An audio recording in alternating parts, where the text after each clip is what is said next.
Savez-vous ce que les morts font en ce moment? Eh bien, sachez que les morts ne sont pas inactifs ni inconscients, mais ils vivent dans un monde intermédiaire entre la vie d'ici-bas et la vie de l'au-delà. Ce monde s'appelle le barzakh, qui signifie en arabe barrière ou séparation. Mais qu'est-ce que le barzakh exactement? Et comment les morts y vivent?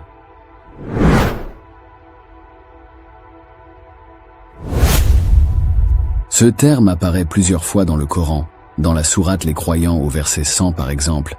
Il désigne le monde intermédiaire. Allah dit: puis, lorsque la mort vient à l'un d'eux, il dit: Seigneur, fais-moi revenir sur terre, afin que je fasse du bien dans ce que je délaissais. Non, c'est simplement une parole qu'il dit. Derrière eux, cependant, il y a une barrière, jusqu'au jour où ils seront ressuscités. Ce verset nous apprend plusieurs choses. D'abord que certains morts regrettent leurs péchés et voudraient revenir sur terre pour se repentir, mais il est trop tard. Ensuite, qu'il y a une barrière qui les empêche de revenir ou de communiquer avec les vivants. Enfin, que cette situation durera jusqu'au jour de la résurrection où ils seront jugés selon leurs œuvres. Mais que se passe-t-il dans l'entremonde? Est-ce un lieu de repos ou de tourment? Est-ce le même pour tous les morts ou y a-t-il des différences selon leur foi et leurs actions? Pour répondre à ces questions, nous devons nous référer aux hadiths du prophète, sallallahu alayhi wa sallam, qui nous ont transmis des informations précieuses sur ce monde.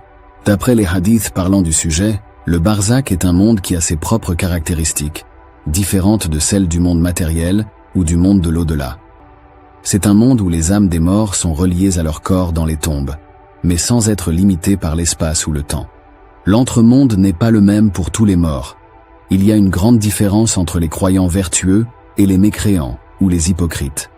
Les premiers sont honorés, réjouis et rapprochés du paradis, tandis que les seconds sont humiliés, tourmentés et éloignés de la miséricorde divine. Cet entremonde est donc une sorte de préfiguration du paradis ou de l'enfer selon le cas. Prenons l'exemple des croyants vertueux. D'après un hadith rapporté par Al-Bara ibn Azib, le prophète, alayhi salatu wassalam, a décrit ce qui leur arrive après la mort. Il a dit: quand un serviteur vertueux quitte ce monde pour l'au-delà, il lui vient depuis le ciel des anges blancs, dont le visage est aussi radieux que le soleil. Ils s'installent auprès de lui, munis de linceul et d'un parfum paradisiaque. C'est alors que l'ange de la mort vient s'asseoir près de sa tête et lui dit: ô bonne âme, sors pour jouir du pardon et de la miséricorde divine. Elle sort alors en coulant telle une goutte d'eau qui s'échappe de la bouche d'une outre. Quand l'ange de la mort reçoit l'âme, les autres anges s'en saisissent tout de suite et la mettent dans le linceul. Ils la baignent d'un parfum à la meilleure odeur de musc sur terre. Les anges remontent en portant cette âme, et chaque fois qu'ils passent auprès d'un groupe d'anges, ceux-ci disent: quelle est cette bonne âme? Ils répondent: c'est celle d'un tel fils d'un tel, en employant les meilleurs noms que le défunt avait dans sa vie d'ici-bas. Arrivé au ciel le plus bas, on en sollicite l'ouverture qui sera obtenue sitôt demandée. Au niveau de chaque ciel, l'âme est accueillie par les meilleurs et accompagnée jusqu'au ciel suivant, et ce jusqu'à son arrivée au 7e ciel. C'est alors qu'Allah dit: placez les écritures concernant mon serviteur dans les plus hautes sphères du 7e ciel, puis ramenez-le à la terre puisque c'est à partir d'elle que j'ai créé mes serviteurs, et c'est en elle que je les retournerai, et c'est à partir d'elle que je les ressusciterai. Ensuite son âme est ramenée à son corps, et 2 anges se présentent à lui, le mettent debout et lui disent: qui est ton maître? Allah est mon maître. Quelle est ta religion?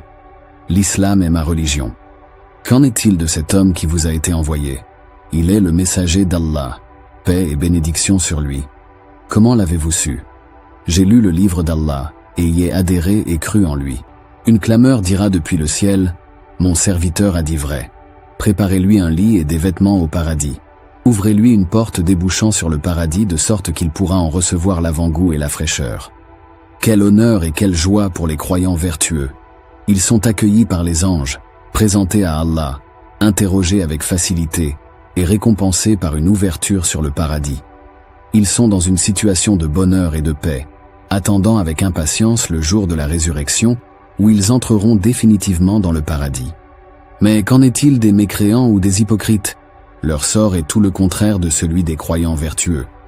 Le prophète, alayhi salatu wassalam, a dit: quand un serviteur impie quitte ce monde pour l'au-delà, Il lui vient depuis le ciel des anges ténébreux, ayant une apparence effrayante. Ils s'installent auprès de lui, munis de tissus rugueux.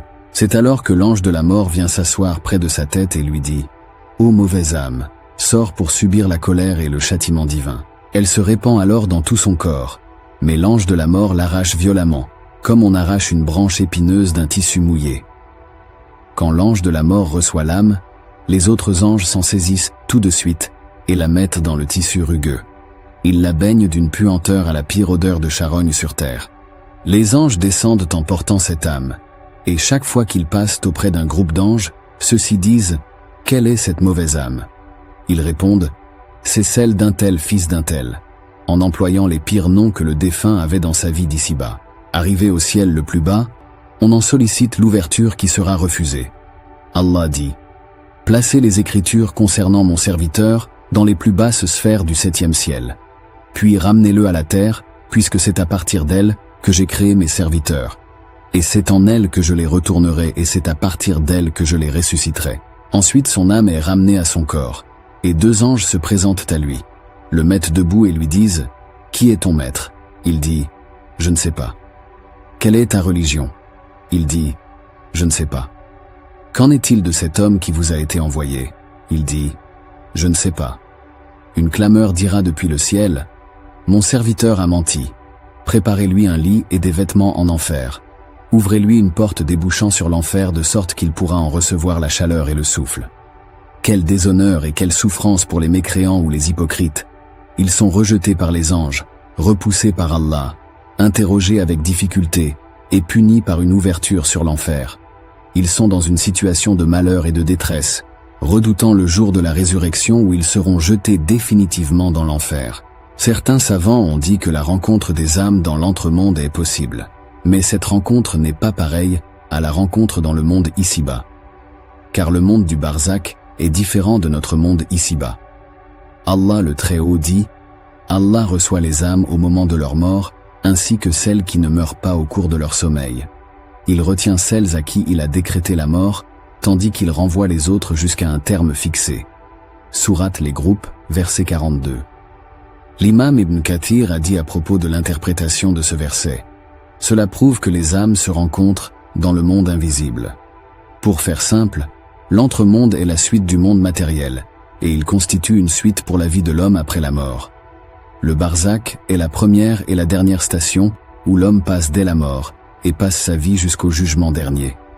L'homme est bien conscient dans sa tombe et entend ce qui se passe autour de lui. Un exemple pour nous rapprocher de ce que représente ce monde. Vous avez sans doute tous déjà rêvé. Pendant le sommeil, des rêves arrivent alors que le corps est en repos sur le lit. Des images modèles apparaissent et s'agitent durant le sommeil alors que le corps reste immobile. Bien que le sommeil soit beaucoup plus faible que la mort, l'homme voit dans ses rêves des existants plus forts, plus grandioses, plus extraordinaires. Il est témoin d'activités, de mouvements plus forts, plus rapides. Il ressent des sentiments plus désagréables ou plus agréables. Le monde du barzakh est bien plus complexe et immense que le monde des rêves. Allah nous dit « Ne pense pas que ceux qui ont été tués dans le sentier d'Allah soient morts. Au contraire, ils sont vivants, auprès de leur Seigneur, bien pourvus. » Ce verset nous prouve que la mort n'est qu'un titre, car l'âme du croyant continue à vivre même après que le corps soit éteint. J'espère que cette vidéo vous a été bénéfique. Si la vidéo t'a plu, mets un j'aime et commente la vidéo. Ça aidera à ce qu'elle soit plus vue. Qu'Allah nous guide et nous protège tous.